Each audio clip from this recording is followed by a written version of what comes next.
Hello ಅತ್ಗೆ. ಹೇಳಚ್ಚುಮ್ಮ. ಅತ್ಗೆ, ಅಣ್ಣಂಗೆ ಏನಾದ್ರೂ juice ಮಾಡ್ಕೊಟ್ರಾ? Doctor ಹತ್ರ ಮಾತಾಡ್ದೆ ಅತ್ಗೆ.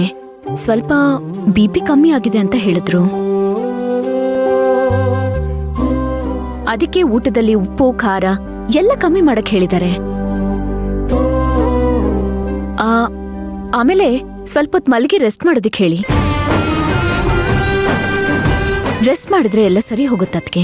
ಸರಿ ಅಚ್ಚುಮ್ಮ, ಹಾಗೆ ಮಾಡ್ತೀನಿ. ಈಗ ತಾನೇ ನಿಮ್ಮ ಅಣ್ಣಂಗೆ ಕರ್ಬೂಜದ ಹಣ್ಣಿನ ಜ್ಯೂಸ್ ಮಾಡ್ಕೊಟ್ಟಿದ್ದೀನಿ, ವಿತೌಟ್ ಶುಗರ್ ಮಾ. ಓಕೆ ಅದ್ಕೆ. ನಾನು ಅಣ್ಣನ ಹತ್ರ ಮಾತಾಡ್ ಬಂದೆ ಅದ್ಕೆ. ನೀವು ಒಂದ್ಸಲ ಹೇಳಿ ಅದ್ಕೆ. ಹಾ. ಸುಮ್ನೆ ಮದ್ವೆ ಕೆಲ್ಸಗಳನ್ನೆಲ್ಲ ತಲೆ ಮೇಲೆ ಹಾಕೊಂಡು ಓಡಾಡ್ತಿರ್ತಾನ ಅವನು.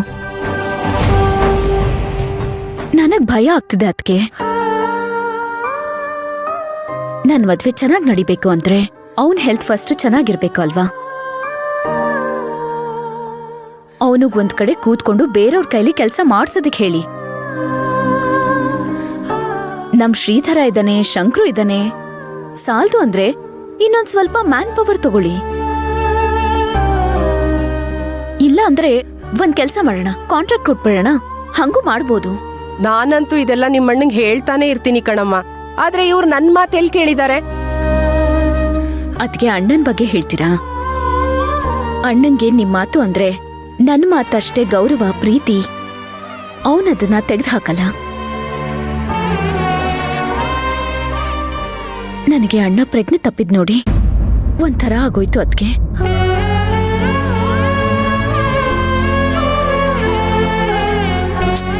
ಆಫೀಸಲ್ಲಿ ಬಂದು ಸುಮ್ನೆ ಕೆಲ್ಸ ಮಾಡ್ತಾ ಇದ್ದೀನಿ ಅಷ್ಟೇ. ನಂಗೆ ಯಾವ್ದಕ್ಕೂ ಕರೆಕ್ಟಾಗಿ ಕಾನ್ಸಂಟ್ರೇಟ್ ಮಾಡಕ್ಕಾಗ್ತಿಲ್ಲ.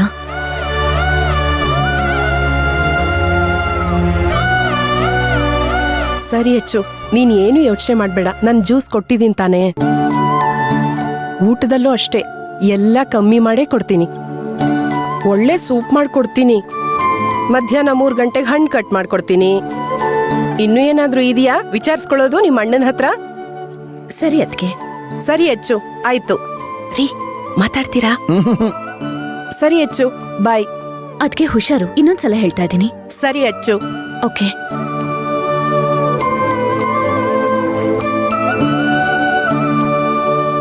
ರೀ, ಅದೇನೋ ಕೇಳ್ತಿದ್ರಲ್ಲ, ಈಗ ಕೇಳಿ. ಏನಿಲ್ಲ, ನೀ ಅಡಿಗೆ ಮಾಡೋ. ರೀ, ಏನ್ ತಮಾಷೆ ಮಾಡ್ತಿದ್ದೀರಾ? ಅಡಿಗೆ ಮಾಡೋಳನ್ನ ಕರ್ಬಿಟ್ಟು ಪ್ರಶ್ನೆಗಳನ್ನ ಕೇಳ್ಬೇಕು ಅಂತ ಅಂದ್ರಿ. ಈಗ ಕೇಳಿ ಅಂತ ಅಂದ್ರೆ ಅಡಿಗೆ ಮಾಡಿ ಹೋಗು ಅಂತಿದ್ದೀರಾ. ಏನ್ ಬರ್ತಾ ಬರ್ತಾ ಮಕ್ಳ ತರ ಆಡ್ತಿದ್ದೀರಾ? ಯಾಕೆ? ಏನಿಲ್ಲ, ಹೋಗಮ್ಮ. ಇನ್ನೊಂದ್ಸತಿ ಕರ್ದ್ರಷ್ಟೇ ಇವಾಗ. ಸರಿ ಹೋಗು.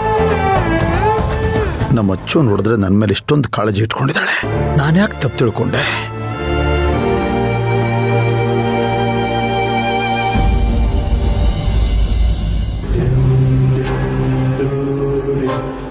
ಬಲಿಯಾಯ್ತು ದೇಹ, ಗಾಳಿಯಾಯ್ತು ಆತ್ಮ.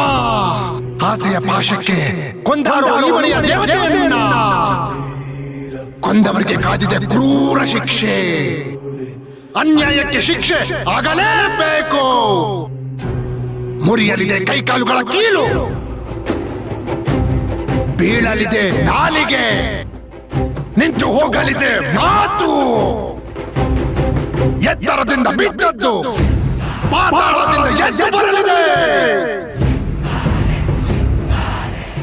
ನೀನು ಸಾಯಿಸಿದ್ಯಲ್ಲ, ಅದೇ ಶಾಂತಿ. ನನ್ನ ನೆಮ್ಮದಿನ ಹಾಳು ಮಾಡಿ, ಶಾಂತಿ ನಿವಾಸದ ನೆಮ್ಮದಿನ ಹಾಳು ಮಾಡಿ ನೀನು ನೆಮ್ಮದಿಯಾಗಿ ಮಲಗಿದ್ಯಾ? ನಿನ್ನನ್ನು ನಾನು ಇವನಿ ಬಿಡಲ್ಲ.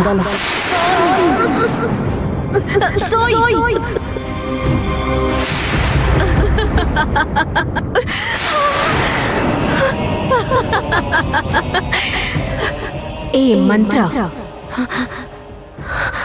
ಯಾಕೆ ಇಷ್ಟೊಂದು ಹೆದರ್ಕೋತಾ ಇದೀಯಾ?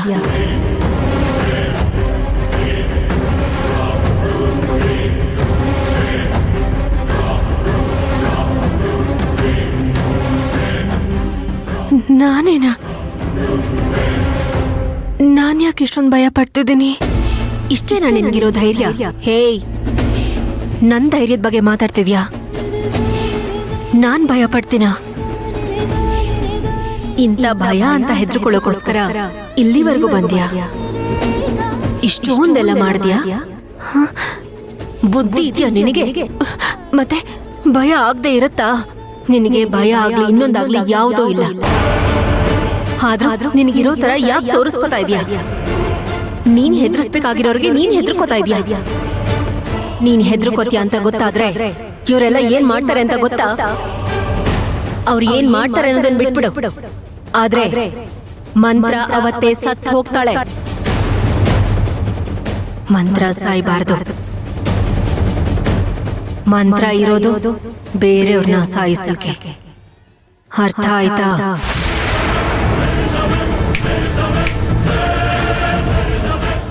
ನಿನ್ಗೆ ಕೇಳ್ತಿರೋದು ಅರ್ಥ ಆಯ್ತಾ?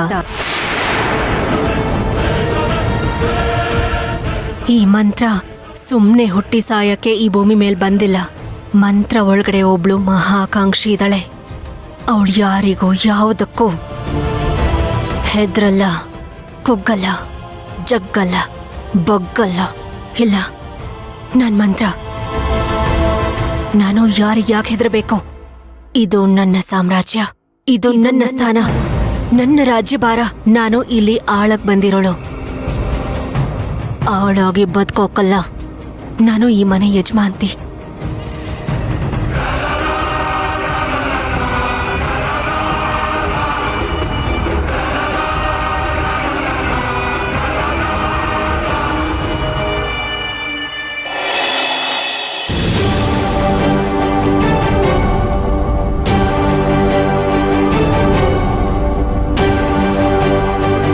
ಚಿನ್ನು, ರತ್ನಕ ಏನ್ ಕರೆಕ್ಟಾಗಿ ಚಿನ್ನು? ಬಂದ್ರೆ ಏನ್ ವಿಷಯ? ಅದು ನಿಮ್ಮ ಹತ್ರ ಒಂದ್ ಸ್ವಲ್ಪ ಮಾತಾಡೋದಿತ್ತು. ಮಾತಾಡು, ಬಂದಿದ್ದೀನಲ್ಲ. ಅದೇನಂದ್ರೆ ಹಾ. ಮನೆಗೆ ಬಂದು ಮಾತಾಡೋಣ ಅಂತ ಇದ್ದೆ. ಅಲ್ಲಿಗೆ ಬಂದ್ರೆ ಯಾಕೋ ಸರಿ ಹೋಗಲ್ಲ ಅನಿಸ್ತು. ಅದಕ್ಕೆ ಇಲ್ಲೇ ನಿಲ್ಸಿ ನಿಮ್ ಜೊತೆ ಮಾತಾಡೋಣ ಚಿನ್ನು, ಅಂತ ಬಂದೆ. ಸಮಾಧಾನ, ನಿಧಾನವಾಗಿ ಹಾ, ಮಾತಾಡು. ಸರಿ, ಏನ್ ವಿಷಯ ಸರಿ. ಹೇಳು. ರತ್ನಕ, ಈಗ ನಾನು ಹೇಳೋ ವಿಷಯ ಕೇಳಿದ್ರೆ ನಿಮಗೆ ಸಿಕ್ಕಾಪಟ್ಟೆ ಆಶ್ಚರ್ಯ ಆಗುತ್ತೆ. ಆದ್ರೆ ನಾನು ಹೇಳೋದು ಸತ್ಯವಾದ್ದು, ನಿಜವಾದ್ದು. ವಿಷಯ ಏನು ಅಂತ ಹೇಳ್ದೆ ನಿನ್ ಪಾಡಿಗೆ ನೀನ್ ಹೇಳ್ತಾ ಇದ್ರೆ ನಂಗೆ ಹೆಂಗ್ ಗೊತ್ತಾಗತ್ತೆ? ನನ್ಗೂ ಅರ್ಥ ಆಗ್ಬೇಕಲ್ವಪ್ಪ. ಸ್ವಲ್ಪ ಬಿಡಿಸಿ ಹೇಳು. ಈ ವಿಷಯ ಬಂದ್ಬಿಟ್ಟು ಆ ಶಾಂತಿ ನಿವಾಸದಲ್ಲಿ ಇದಾರಲ್ಲ, ಆಹಾ, ಮಂತ್ರ ಮೇಡಮ್, ಅವ್ರ ಬಗ್ಗೆನೆ. ಏನು ಮಂತ್ರನ್ ಬಗ್ಗೆನಾ? ಅವಳ ವಿಷಯ ನಂಗೇನ್ ಹೇಳ್ಬೇಕು ನೀನು? ಬಿಡಪ್ಪ ಅತ್ಲಾಗೆ. ಆಯೋ ರತ್ನಕ, ನಾನು ಹೇಳೋದನ್ನ ಸ್ವಲ್ಪ ಗಮನ ಇಟ್ಟು ಕೇಳಿ. ನಾನು ಯಾಕೆ ಅವಳ ವಿಷಯ ಹೇಳೋದಕ್ಕೆ ಬಂದೆ ಅಂತ. ಹೇಳಪ್ಪ, ಅದೇನು?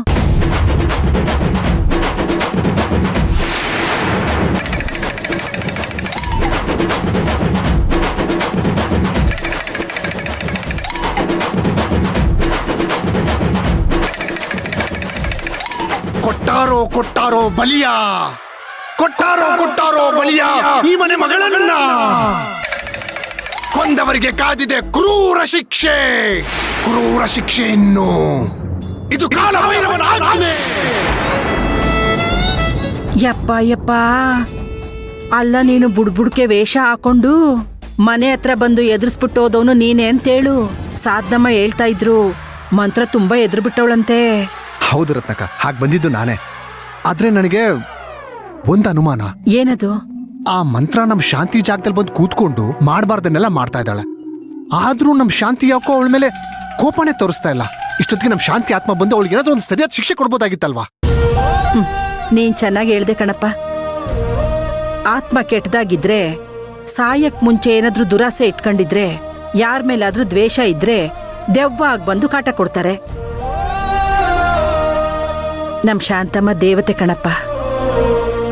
ಅವಳು ಬದುಕಿರೋವಾಗ್ಲೇ ಎಲ್ರನ್ನೂ ಕ್ಷಮಿಸ್ತಾ ಇದ್ಲು.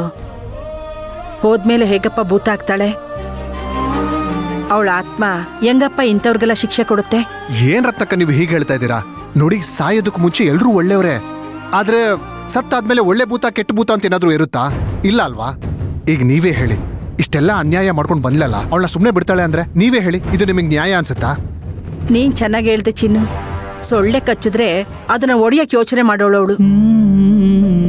ಗಾಳಿ ಉಫ್ ಅಂತ ಊದಿ ಓಡ್ಸೋಳವಳು. ಮಲ್ಲಿಗೆ ತರ ಮನ್ಸಿರೋಳ್ ಕಣಪ್ಪ ನಮ್ ಶಾಂತಿ. ಅಂತವಳು ಇನ್ನೊಬ್ರು ಕೇಡ್ ಬಯಸ್ತಾಳ? ರತ್ನಾಕರ್, ನೀವು ಸರಿಯಾಗಿ ಹೇಳಿದ್ರಿ. ಇವಾಗ ನೋಡಿ, ನಮ್ ಶಾಂತಿ ಕೇಡನ್ನ ಬಯಸ್ತಾಳೋ ಇಲ್ವೋ ನನಗೆ ಗೊತ್ತಿಲ್ಲ. ಅವಳ ಆತ್ಮ ಅವಳಿಗೆ ಶಿಕ್ಷೆ ಕೊಡುತ್ತೋ ಇಲ್ವೋ ನನಗೆ ಗೊತ್ತಿಲ್ಲ. ಆದ್ರೆ ನಾವಿಬ್ರು ಇನ್ನು ಬದುಕೇ ಇದೀವಲ್ಲ ರತ್ನಕ.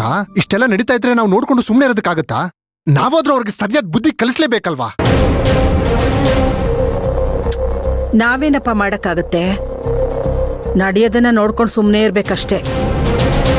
ಅದು ಅಲ್ಲದೆ ನಮ್ ಶಾಂತಿ ಸತ್ತಿದ್ರೆ ತಾನೇಪ್ಪ ಅವಳಿಗೆ ಶಿಕ್ಷೆ ಕೊಡಕ್ಕೆ. ಅವಳು ಬದುಕಿದ್ದಾಳೆ. ರತ್ನಕ್ಕ, ಏನ್ ಹೇಳ್ತಿದ್ದೀರಾ ನೀವು? ನಮ್ ಶಾಂತಿ ಬದುಕೇ ಇದ್ದಾಳ, ಸತ್ತಿಲ್ವಾ? ಇಲ್ಲಪ್ಪ, ನಮ್ ಶಾಂತಿ ಬದುಕಿದ್ದಾಳೆ. ಅವಳು ಸತ್ತಿಲ್ಲ. ನನ್ನ ಪಾಲ್ಗಂತೂ ಅವಳು ಜೀವಂತವಾಗಿದ್ದಾಳೆ.